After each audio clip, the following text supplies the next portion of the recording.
Got a few people popping up. I think we won't wait too long. We can get cracking fairly quickly and move into the housekeeping, I think. So maybe just a few seconds longer. And while people are joining, then we've got the usual housekeeping rules which apply. So this session is being recorded. At the end of the session, we'll send out links to the recording along with the presentation that we'll be running through on this, so everyone will get those materials. Everyone except for myself and Matt are on mute, but we do very much want this to be an interactive session. So as questions occur to you throughout, then please just use the question function in Zoom just to pop those in, and we'll do our very best to answer them. Hopefully we won't have any technical issues today, but if for any reason your session cuts out, then please just go back to the original webinar link in your email and just select it again. And if your internet's dropped, you can always join over the phone. You just need to pick the phone call option.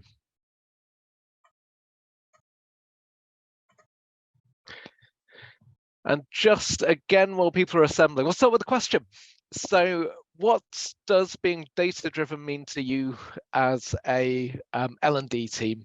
So if you just pop your responses in the chat box, and we'll keep a lookout for them. And in the meantime, we'll introduce ourselves. So Matt, do you want to go first? Yeah, thanks. Hi, so my name's Matt. I am the Learning Strategy and Design Team Lead for EMEA at Kineo.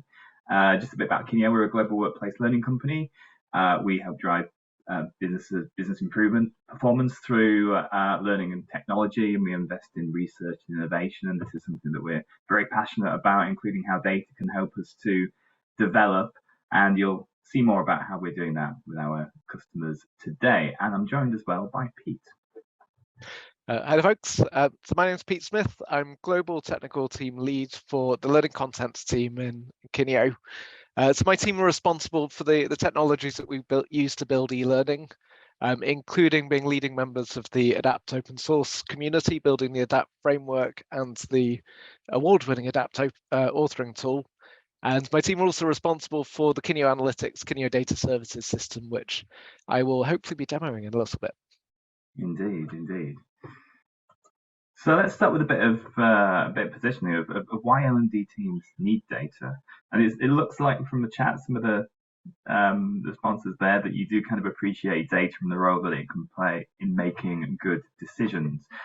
And certainly what we see of a lot of our customers is that they work in, well, different ways from company to company, but we very much see this situation where people are rolling out learning in a very regular way. They're sometimes training people in the same content, let's say yearly or every 2 years.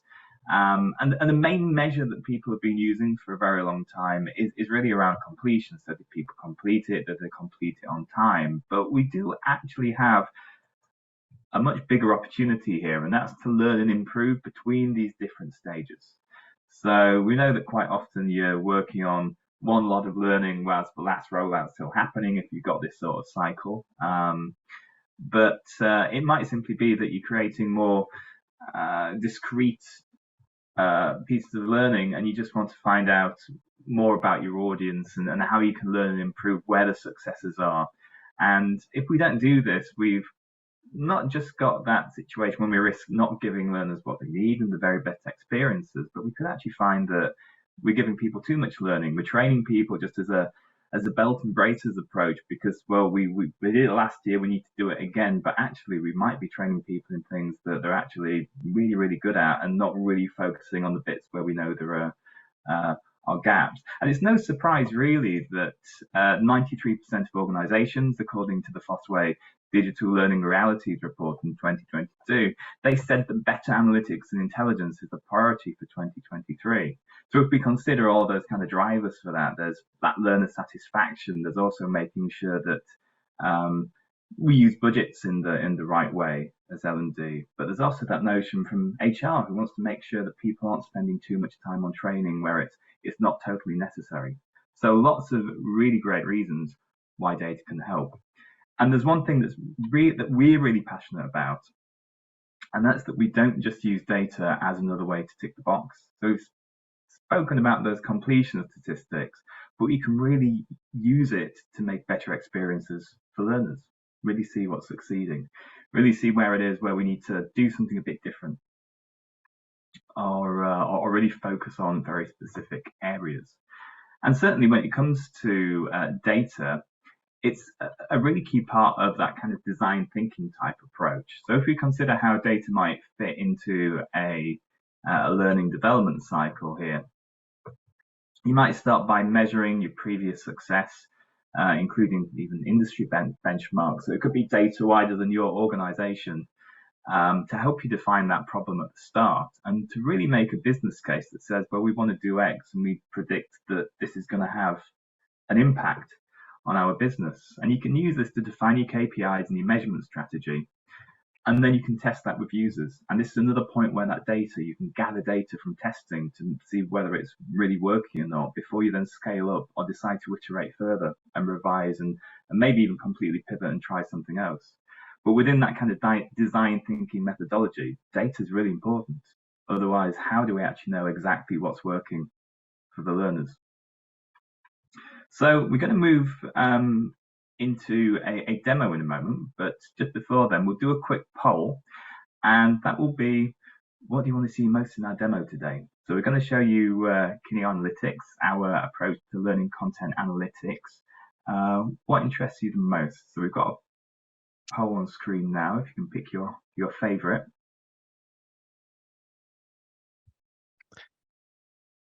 And it's a bit of a cheat because I am going to be talking about all of these, but it'll be interesting to see which one comes out on top. We had some great comments from the first question, I have to say. So we've had Emily, who's looking to gather data from all possible sources available to make informed decisions about her team's work. We've got Claire using analytics from various sources to measure impact and make decisions and monitor success. So yeah, that impact measurement, I think we're going to come back to a little bit more shortly. Stephanie using data from previous and existing trainings to decide on future projects. So exactly an element of what you were talking about there, Matt. Yeah. And likewise with Alkido, with identifying needs, requirements, issues, improvements, and celebrating achievements. So yes, all of these things. So hopefully we can demo one way of getting that sort of data. We've had the results in for the poll as well. So we've got a clear winner. We do indeed. By quite some ways. So that's impact measurement coming out on top with 63%. Going for that. Engagement data was a fairly strong second with 25% interest in that. Tech info, I'm a subject very close to my heart. Obviously, I'm slightly disappointed that that's very low down, as is the feedback, the smile sheets type info. But hopefully I can make a strong case for the tech info being amongst the most useful and important information coming out of it. I'll do my best anyway. Great. So over to you, Pete, to explain a bit more about Kineo Analytics, and then we can show you it in action. Yep, absolutely. So what we've built with Kineo Analytics is the culmination, or maybe not culmination, maybe the next step on quite a lengthy journey that we've been on to try to get richer data about the way that learners are interacting with the courses that we build. And we're looking to do that for exactly the reasons that Matt has described, so that we get insights into how to produce better learning courses, and also to help you guys, our clients, to get the data that you need to measure impact and demonstrates the importance of the courses, the effectiveness of the courses that we're building. So that's the purpose behind it. What we did to solve that problem is we ended up building our own cloud-based analytics service. For years, we used tools like Google Analytics, and we've been quite shamelessly inspired by the work that's been done by the organizations who provide those marketing stats packages, and that's really informed the approach that we've taken with Kineo Analytics. It works with any LMS. There's no integration required. We bundle it with every single one of our adapt builds. So we're not trying to encourage anyone to buy yet another learning platform. This is a plug and play thing which works quietly in the background. The idea behind it is it's not a replacement for SCORM or XAPI. Both of those technologies have absolutely got a place. It's to provide, it's to augment the data that you get from SCORM. And to make interpreting the data that you get, because the raw data, there's a lot of it, and so we've built dashboards which just automate the process of analysing the data and drawing useful insight from it. Oh, excuse me. As I mentioned, and it's a very light touch implementation with no new platforms purchases required whatsoever. So it starts with your existing learning management system. So as we do at the moment, at the end of a project to create a piece of e-learning, we send the learning package, the SCO, over to you guys to upload into your learning management system. It's hosted entirely on the LMS, and a learner launches the course in a normal way, and all the SCORM or XAPI communication happens in a normal way. So no change there whatsoever. Quietly in the background, the course is busy communicating with the Kineo environment over on the right-hand side. So the tool that we call Kineo Data Services. So it pings data across. Inside that Kineo environment, we've got a database which captures the data, and we've got a data processing layer which uses an open source technology called R, which some of you may very well be familiar with. It's a commonly used data or statistical package which is used in universities right the way across the globe. You might be familiar with a similar proprietary system called SPSS, which is also very commonly used. So it's a really well supported, well understood, well used technology that we're using to do that data processing part. The final piece of the puzzle is a third-party tool, which is the SciSense environment. So SciSense is a data warehouse, data analytics tool. We're just using it for the visualization side of things. So we have our dashboards built in there. So we ping the process data securely over to SciSense, and that's where the dashboards are created and accessed from. So difference between SCORM and Kineo Analytics. SCORM is very much focused on the individual. What does an individual do? And it's particularly focused on completion. So did they do this particular piece of e-learning? Did they pass the assessment? That's about it. It's a status complete, incomplete, passed or failed. You can get extra data from SCORM, and some LMSs and learning experience platforms are getting a bit better at providing some extra analytics data over the top.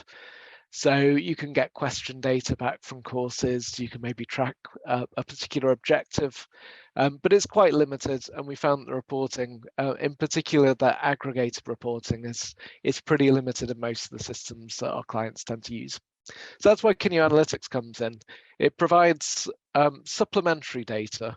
It's not so interested in whether Matt Meller has completed this particular course. It's all focusing on how your audience as a collective whole have interacted with it and what insight we can draw from it. It's worth pausing for a moment at this point just to consider the four primary types of data analytics, the archetypes. I'm guessing that a lot of you on the call are already familiar with this framework, but it's a useful thing to view any kind of presentation about analytics through to see what level of sophistication we're talking about. We presented them as a set of boxes here, but it's really best thought of as a continuum. Going from relatively straightforward on the left-hand side to increasingly sophisticated as you go further right. So descriptive is just basic data. So you're collecting data which records what happened. So I'd stuck the descriptive label at the bottom of the SCORM box in the previous slide. You then move on to diagnostic, which is more about the why. So you've got the descriptive data. Diagnostic is all about digging into that to try and explain why the things that you're recording have happened. So if you're looking at, let's say, people taking several attempts to complete an assessment, then the diagnostic data involves looking at other data points to try and explain why you're seeing that particular pattern in your descriptive data. Predictive is the next level along, where you try to, as it suggests, forecast what might happen. Make predictions based on the data that you already have, that if you make this change over here, what the outcome is going to be. So this gets used really heavily in, say, e-commerce sites, where you model how a particular change in the site is going to change the learner behavior before you actually make that change. Prescriptive is the final level of sophistication, or next level along from predictive.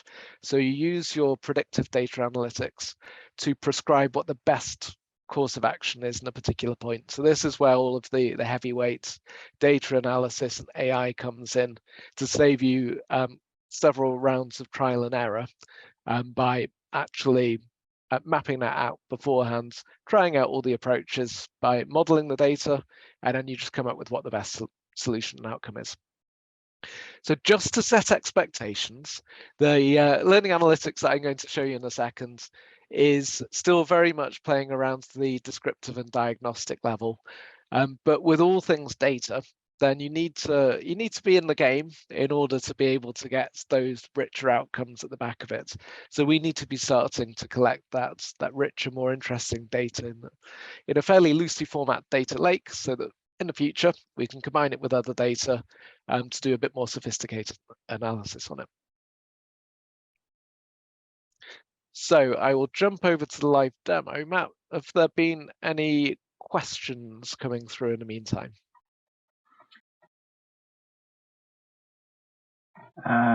Some really good conversation. I think we might have some good questions which we'll come back to in the Q&A later. But yeah, keep them coming in the chat, and we'll have some time at the end to talk a bit further. Excellent. Right, the bit that I always dread in these things, the live demo. So fingers crossed for the technology. I'll start off by not obviously showing a dashboard. I'm going to show you some incredibly basic looking e-learning. But the dashboard that I'm about to show is the data comes from a quick in-house test that we did. As you'll see in a second in the dashboard, there's quite a lot of data in there which relates to content. So you've got lots of question data. So I'm sharing dummy contents and dummy data with you, or real data, but data from a dummy course, rather than showing you actual client data at this point. However, just to explain what you're looking at, the course was trialed by a subset of the Kineo team, and it consisted of 3 different pages. At the very outset, there was a slider-based confidence question: how confident are you on the subject matter? Then it ran into an assessment, and then on the second page we had another assessment, and then on the third and final page there was another assessment. This is very much about gathering data rather than being a good, compelling e-learning experience, I should emphasize. And then we asked another confidence question, so asking about how your confidence has changed. So these 2 were linked questions, which you'll see in a sec. And then there were some quick feedback questions, so just getting a bit more insights into people's attitudes, thoughts, and how valuable the actual experience was. So that's the course. And this is the data that came out of it. So this is the SciSense environment that I described before. So what can we see? Start off with the data which we can loosely think of as engagement data. So this tells us that there were 35 unique users. They launched the course a total of 49 times. And most people just launched the course the once. There were a handful who launched it twice, and one really eager person over here who launched it 8 times, who really couldn't get enough of the dangerous goods. average time in a course was 8 minutes and the target time was 30 minutes. That target time is scripted. It's something which we discuss and think about as part of the build process. So this is immediately a data point that's of interest. If we were just marketing professionals, then from our perspective, engagement would equal time spent on a website. And the longer people spend, the more engaged they are. Life with e-learning is never that simple, and that's absolutely not the case for engagement in an e-learning course. For us, engagement is very broadly spending the right amount of time on a course, because that shows that you're interested, you're reading everything, you're responding, but you're not struggling with sections. You're not having to revise, go over them again, repeat things, you're not failing assessments. So we would ideally, looking at an engaged community, be looking at something which is much closer to the 30 minutes. And this distribution of time in course should be quite a tight bell curve centered around that ideal distribution. So what this tells us is that we've got potentially a less engaged audience. They've rattled through it. It also tells us that people who are e-learning, who build e-learning as a profession, are incredibly quick at reading and clicking through things. But I think we probably already knew that. So that's the broad engagement number. Next on down, and actually I should also say actually about the amount of time spent on the course. Probably some of you are thinking that if you're seeing people who are way over on this end spending an hour and a half on the course, that probably means that they've been distracted or that they're doing work alongside doing the e-learning. We've actually built this so that the courseware checks whether it's still in the active window. So it listens for people clicking onto another tab or going to another window in another screen that they might have open, so doing their emails in another monitor. We can detect that happening, and we stop the clock on the e-learning and we start another clock on the distracted time. So we're actually recording quietly behind the scenes how much time each of these users are spending distracted doing something else. And again, as we become more sophisticated with the dashboards, we're going to weave this information in there so that you get a better picture of so that feeds into the engagement picture, because that's a really key metric that we're recording. But in the meantime, the main way that we're using this in the dashboard is to make sure that this average time in course is really precise and we're not overestimating. Next on down, the tech data, which everyone seems slightly nonplussed by, but this is really important for me as heading up the tech team. Because if we understand how people like to access the course content, then that has a really big factor on how we design future courses for this particular client and this particular audience. So things like device usage is really key.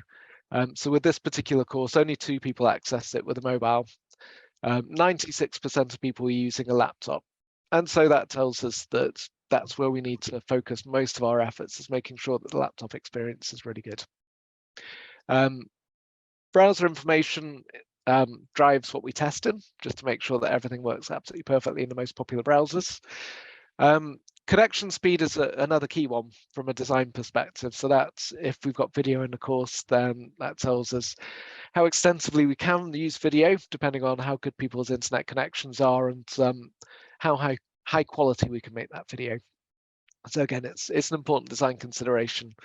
And as with engagement, we're actually recording a little bit more data than we're actually presenting in the dashboards. So we're also getting lots of information about whether if it's being viewed in a device, whether that device is being used in portrait or landscape. We're getting actual screen resolution as well. So we know pretty much exactly how big people's screens are, and if they're using laptops, whether they've got a really letterboxy kind of a laptop, which doesn't have much height to it. So if we're using full height content, we know how high we can make that. So lots of useful design considerations coming through from that. Next, we move on down to the questions. So for any knowledge type question in the course, we've got these couple of widgets which display how well, or to be more precise, how badly people have answered those questions. So this is showing incorrect responses, and Right up at the top, this one jumps out immediately. There's a class about a question about insect repellents, which pretty much everyone has got wrong. So when you see something like that, that means that there's a problem with the content or a problem with your audience's understanding of that content. So that's where you go back and see what the question was, what the distractors were. Was it well written as a question? Was the content well explained in the actual course content? So that's a problem. Down at the bottom, there are a few questions that everyone's got right. So these are really easy. So again, that might be an issue depending on the context of the course. On the right-hand side, of less interest with this particular course builds, but this is quite a useful widget where you're forcing people to get questions correct in order to progress through the course. This tells you how many times people are getting this question wrong. So for most of these where we weren't locking the course down, everyone was getting them, was just taking one attempt at it. But in other courses, you might see 7, 8, 9 attempts coming in here, in which case that's either telling you something about engagement or telling you about a problem with the course. Next on down, the assessments. So there were a lot of them here. There were 3 of them. So you can see the average score from assessments. Normally, obviously, you would expect to see lower results here and higher results at the end. And one strategy which can work really well if you want to measure impact to the course from a learner's knowledge perspective is to have a pre-assessment and a post-assessment covering either the same or similar questions, similar question areas. And then that way we get the idea of impact that the course has had on people's knowledge. So in the ideal world, we'd see people scoring fairly low scores in the first assessment and really, really good scores in the second assessments. And if that is the case, then you have a high impact. If you've got course content which is already pretty familiar to people, then you'll see much less of an impact in the course, and that will be coming through in the pre-assessment versus post-assessment score results.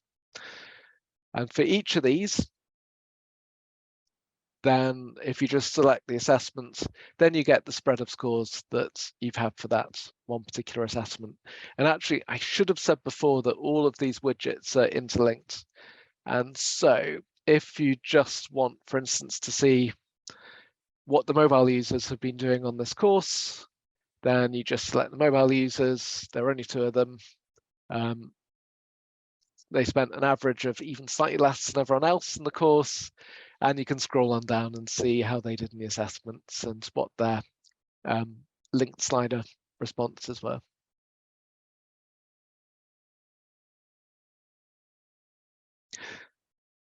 So that's engagement, knowledge-based questions.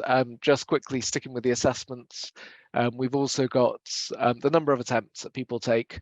So where you're forcing a particular pass mark, then you'll see the number of attempts going up in here, and you can see the spread of attempts. This is quite a common conversation that we have with clients, because with quite a few of our courses, we've been a little surprised at how difficult the assessments have been, where people have taken 3, 4, 5, 6 attempts to get through them. And the reason why this is, it's always different depending on the context of the client and of the course. So in some instances, it's a hint at a less engaged user base, and people are just trying to rattle through the assessment and just get through it because they don't necessarily feel that the content is relevant to them. And in other cases, it's been the opposite, that people are very engaged, but it's just very difficult, maybe slightly abstruse content. And so really you need to understand what the course is, what the content's like, and what your audience are like in order to actually really be able to interpret what's going on if you do see people taking lots of attempts. But there are other data points that you can use. So you can look at, if you're getting lots of attempts and the overall time in course is low, then that's quite a good indication that you've got a bit of an engagement problem there. Whereas if time in course is high and people are taking more attempts at the assessment, it's a difficult assessment. That might yet be because the content is new or not very relevant, or it's maybe pitched at too high a level for your audience. They need some foundational knowledge before they can actually tackle this more difficult subject. And that is actually where you can use the feedback questions in a clever way to get more of that insight. So again, I'm going to stick up for the feedback questions and say that happy sheets can be a lot more than happy sheets in this context.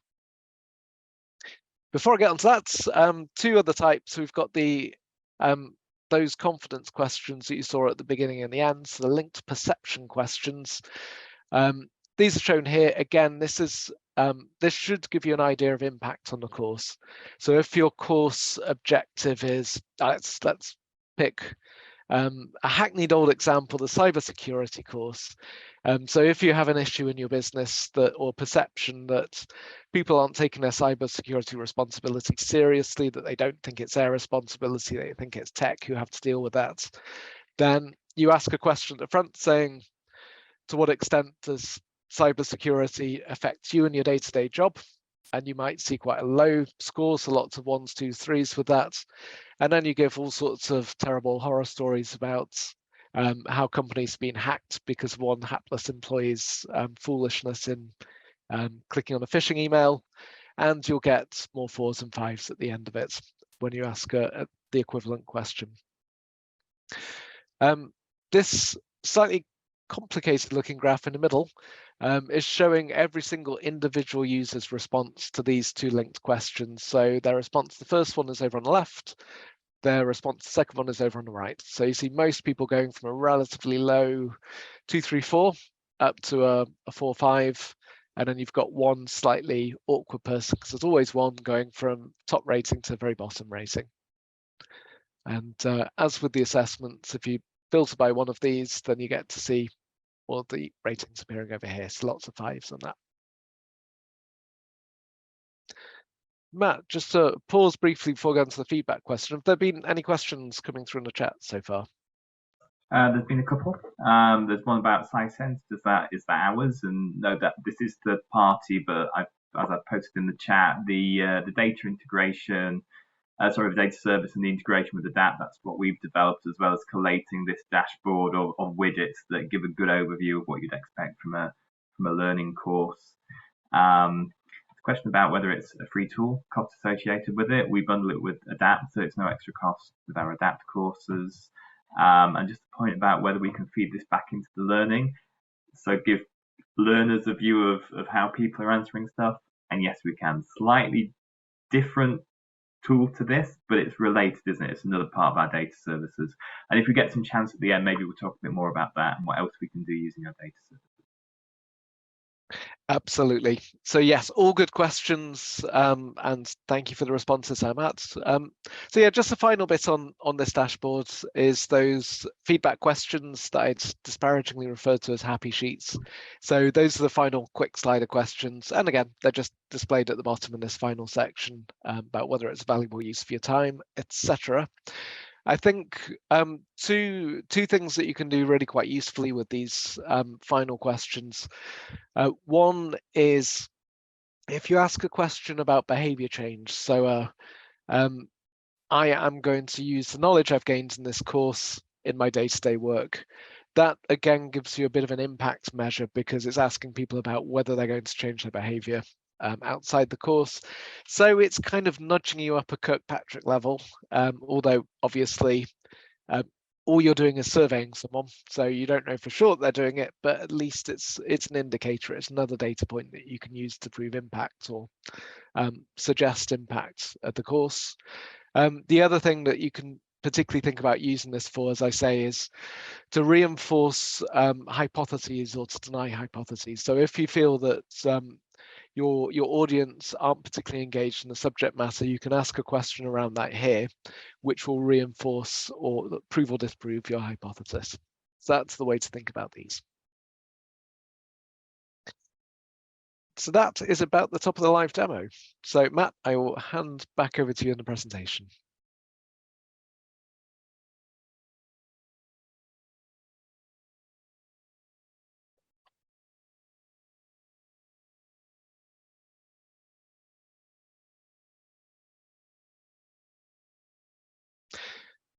Well, actually, while we're doing that, a question from Richard, very new to Kineo, what is Adapt? So yeah, sorry, I've been I tend to blithely assume that everyone knows about ADAPT simply because it's just something, a name that I give about a dozen times every day. So ADAPT is the open source e-learning framework that we use as our preferred tool for building learning content.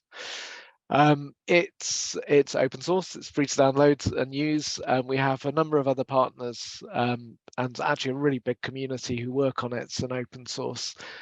So it's something that we're really quite proud about in Kineo, that we do actually give back a lot of the tools and the technologies that we build to deliver our fairly sophisticated learning content. So I can pop a link in the chat in a second.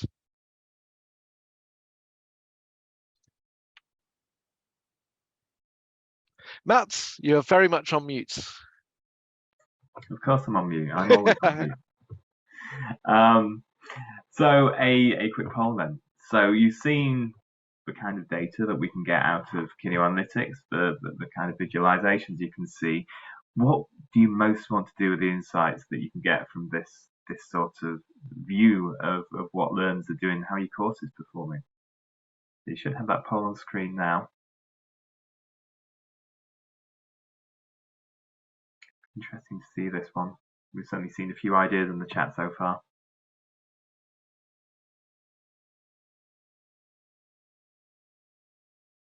I think it's fair to say that we've got clients with different priorities, slightly different views. I mean, some people value certain things over others, depending what their challenge is, I suppose.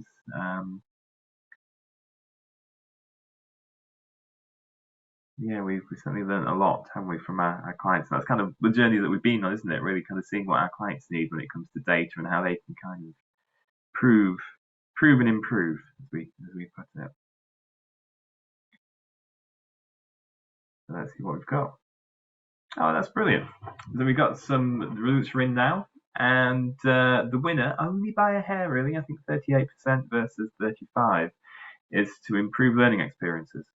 But second is to better understand your learners. So that's absolutely great. After that, there's telling stories with data. So that's really important. We'll be talking a bit more about telling stories with data in a sec. But after that, yeah, prioritizing learning budgets and also proving success.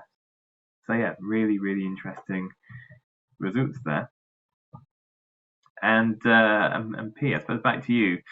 With the insights that we do get, what can we do with these then? Well, yeah, basically all of the things that were listed in the poll are the things that you can very much do with it. So some are more immediately easy to do with the data and the states that it comes through in Learning Analytics. So Learning Analytics is only a slice of all the data that you could possibly get and use when it comes to impacts. So improved learning experiences is absolutely something that you can immediately do from the data which will come through from Learning Analytics or an equivalent tool. Likewise, telling stories with data, as I was running through it, Matt, I know you've got a few more slides on that. That is something that you can do by weaving the different data points together to try and paint a picture of what the individuals represented by those data points are actually doing and experiencing and thinking, and why we're seeing the results that we're getting. Proving success, prioritizing learning budgets. Those are ones where really getting extra data sources is key to actually really doing this. But getting a fundamental idea of impact and impact measurement from the course is a fundamental building block. Yeah, indeed. But there are some traps. I don't know if you're collecting data. You can certainly start off without purpose. So if you don't really know why you're collecting the data, you might not collect exactly the data that you need. So it's really important to kind of know what you're setting out to achieve. Confirmation bias is an interesting one, isn't it, Pete? Because it's very easy to kind of prove what you think you already know, rather than looking really at the evidence and really learning from that. You can certainly cherry pick that. And yeah, going back to, I suppose this speaks to your point about the, when you look at the learner duration, duration of the learning, and you can like presume that someone's spending like 2 hours in it, or they're being distracted. You don't really know unless you kind of dig into that root cause. So really dig into that root cause is quite important. And all insights, no action. So when you get those insights, think about what actions you can take from those, because the data is really cool. It's great to have this stuff at your fingertips, but actually, where does that take us next? And this brings us into the data jigsaw, doesn't it, Pete? Of how this all kind of fits together on that more kind of operational level. Exactly. So yeah, that one of the most popular responses, it cropped up a few times in the initial chats, was around demonstrating the impact of the e-learning, and also making decisions about where to go next, what to actually create next in your portfolio of learning. And really, ideally, you want to get some more data sources in, and you need to get friendly with whoever manages the data warehouse, because in any big organization, obviously, data analytics is becoming an ever bigger part of the business. And if you want to prove, say, impact of a suite of sales training that you've rolled out, then you can get some impact measurement from people's behavior in the course itself, but really to demonstrate ROI or get anywhere close to that, you need to see whether people's behavior has changed and whether certain key metrics, so improved sales and improved close rates or whatever it might be, are reflected in the sales results.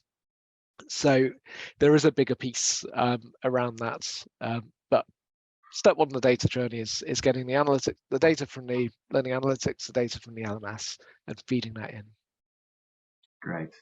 Which takes us into, and we'll spend a couple of minutes on this, and then I think we've got some great questions that we'll want to move on to. And that's looking at how we can actually tell a good data story that engages the rest of our business. So people have mentioned this already in the chat and the questions.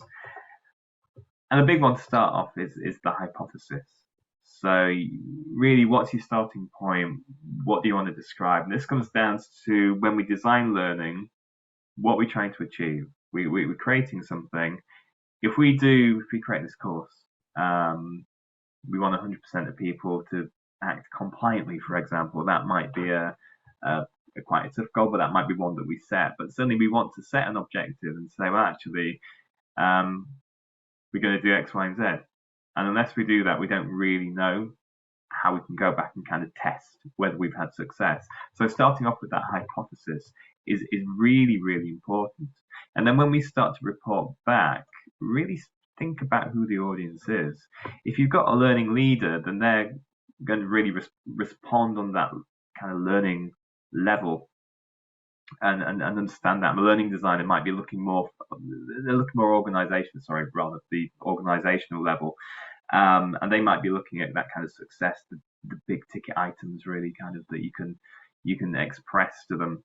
Whereas the learning designer is probably more interested in what are the learners doing, what they like, what don't they like, how can I make a better learning experience. The business content owner might want to know, what do I need to put in next year's course? So what content do I need to collate next time? Web learner, you need to communicate clearly about how you are, if you're speaking to the learner, how you're actually improving their experience, how you've learned from them, how you're listening to them, and how you're building that. So really thinking about your audience when you kind of tell the story of how you're using your data is really, really important, because they're looking for very different things. And to look at how we might, when communicating about data, tell a really impactful story. Always remember it's about people and not numbers. When we talk about stories, it's about characters. It's about emotions. It's about kind of how people can change, and think about who the people are. It's your learners, it's the business, it's how we can help to grow people. So think about that and talk in terms of that. Certainly make it visual. Certainly what you've shown today, Pete, the dashboard is a lot easier to analyze, even for people who know data, than it would be if it was a spreadsheet. So being able to see that in a visual format, and then thinking, how can I take the visualizations that best illustrate this journey we've taken, and put those together, and take your audience on the journey. Start from where you started, what you've learned, and where you're going. That's a key to a good story as well. make sure it's got that relatable context. So relate it back. So if you're talking about the cost of something, or the time that people spend, what does that relate to in real terms? You know, how does that compare to other things? How much time have you saved compared to something? What does it look like if you scale it up? So people might be spending an hour on a course, but what does that look like if everybody's spending an hour on a course? You know, you can really start to talk in terms that people really understand, and that really kind of triggers kind of recognition in the things that those people respond to. And then finally, you know, describe how it's inspired change. And this might be change that happened through this journey, or it could be what you're going to do next time. But obviously, you really want to think about what have we learned and where are we going now? How has this data enriched what we do, and where can it take us next? So, to wrap up, what we'll do is just close on 3 things that you can do now to move towards being an intelligence-led L&D team, and then we'll move into the questions. So, Pete, what are those big 3 things? Wow, first of all, set good objectives. So as you've said, Matt, if you don't know what you're looking to get from the data when you're actually designing the course content, then you're not going to get very clear answers or clear results from it. So you do need to design your course and your questions with the actual final results and dashboard in mind. Be willing to fail. So this has actually triggered quite a few conversations across our business, that we're exposing the possibility of having made mistakes or having had problems in our course, not having them quite as polished and perfect and pristine as we like to think that all of our courseware absolutely must be.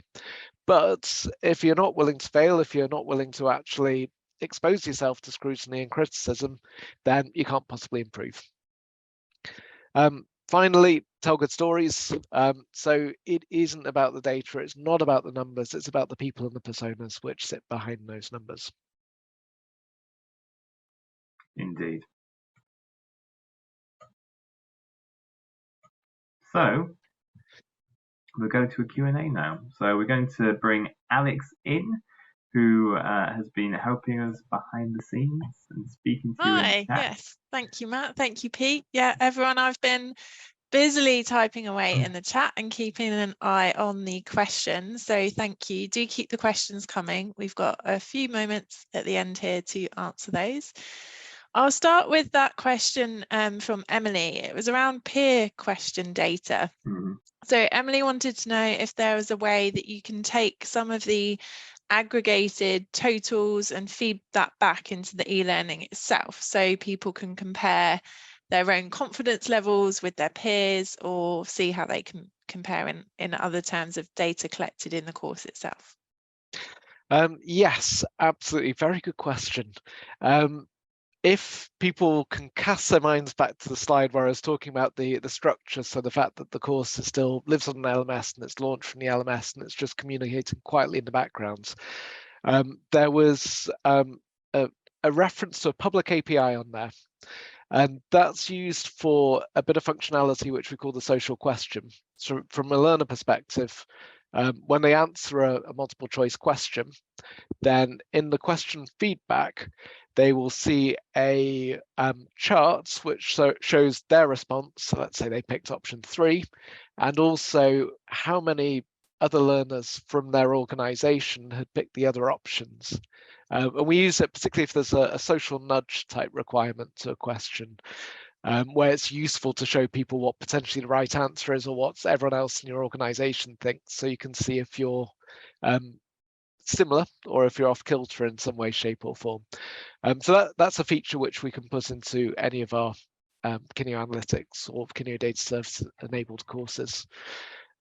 We're also doing a few other things. So we use Kineo Data Services quite a lot for personalization. So from just kind of fun things like having an avatar which follows you from course to course to course, we can use it for that. But also optimizing content for particular people based on what they've done before. That kind of thing is opened up by having Kineo Data Services in the background.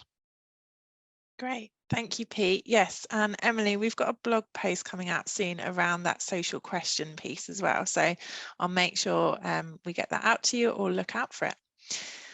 Claire had a question in the demo specifically around the tech, the device types. Can you drill into those device graphs to help with troubleshooting issues? We can't with the dashboard as it currently stands. So it's only that high level information that you can see. We do, again, get all of that data in the background though. So we know operating system, we know actual browser version and so on. So it is there. Great, thank you, Pete. Another question that we've had in, this is a common one, but is the data that's collected GDPR compliant? Very much so, yes. We don't collect any personal data whatsoever from the courseware, and we go to great lengths to make sure that we can't collect any personal data. So one of the rules that we have in place is we will only collect data from multiple choice and slider style questions. So there's no free text inputs. So there's no potential for people popping their credit card details or their social security number or anything like that in there. We do have a mechanism for identifying returning users. So on a technicality, the data is pseudonymized rather than anonymized. So what we do is we grab the SCORM ID, which is just someone's ID, and we run it through a hash so that we end up with something which is completely randomized, but it's a repeatable hash. So we can we just use that so we can identify returning users. So every single time we hash a particular ID, it will come out the same. So we can pick people out. But it's not a reversible hash, so we couldn't get back to the SCORM ID from that. The SCORM ID shouldn't be anything human readable anyway. It should just be an ID which an LMS gives. So it is all completely anonymous from our perspective, everything that's hosted and stored in KDS. So that was a long way of saying, yes, it's GDPR compliant, but yeah, excellent. Good to have the detail. Cool.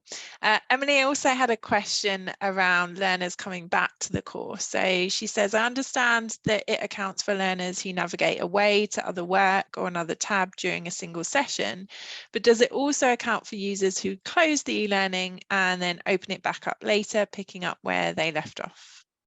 You see, Alex, that is why I give such long-winded responses to questions, because that's exactly, so yes, we can, and it's exactly that mechanism. As long as you're using a learning management system in SCORM or XAPI to launch a course, we can tell if it's the same person coming back. Great, cool, thank you. One for you, perhaps, Matt, is what's the best way to write a good hypothesis when you're starting? Yeah, so one of the main things is that it's something that's measurable and quite specific. So it goes back to some of the theory about writing good measurable objectives themselves, even going back to SMART and that sort of thing. So you need to make sure that it is specific enough that it's something that you can test, for example. And then it's also it's not too lofty in scope sometimes. But it's quite possible that people always think about writing objectives, writing stuff that people can do something. Sometimes it might be that you want to test something that might be a negative as well. So you might not want to limit yourself. Say, well, we will achieve this, we will do this. It can be actually, well, if this happens, does this will occur? So you might be testing something that you think is an issue. So if we put, let's say, you might want to say if our courses are over a certain amount of time, then people will be less engaged, and you can use some engagement metrics to do that. So you can try and kind of prove that people are more engaged by looking at some of those. So really think about really what it is that you want to test. Be very specific about it, and think in terms of the data. So think in terms of the data that you can get out and that you can accurately measure. Brilliant. Okay, thank you both. If we just bring up the last slide, I'll just wrap up now. I know some people have already had to jump off, so thank you for joining us. Just to say, everyone will receive a copy of the recording that will come out to you either tomorrow or Monday. If you want to know more about Kineo Analytics, then you can find lots more information on the website. And also just a last little poll question here. If anyone would like to have their own demo, please let us know, or we can send you some more information. So if you want to share this with the rest of the team, wherever you are, then let us know, get in touch, and do keep up with us on social media as well. So look out for the follow-ups. You'll be getting links. I'll include the slide deck as well. And thank you for joining us today. Thank you, Matt. Thank you, Pete. Thank you. Thank you, Alex. Thanks, everyone.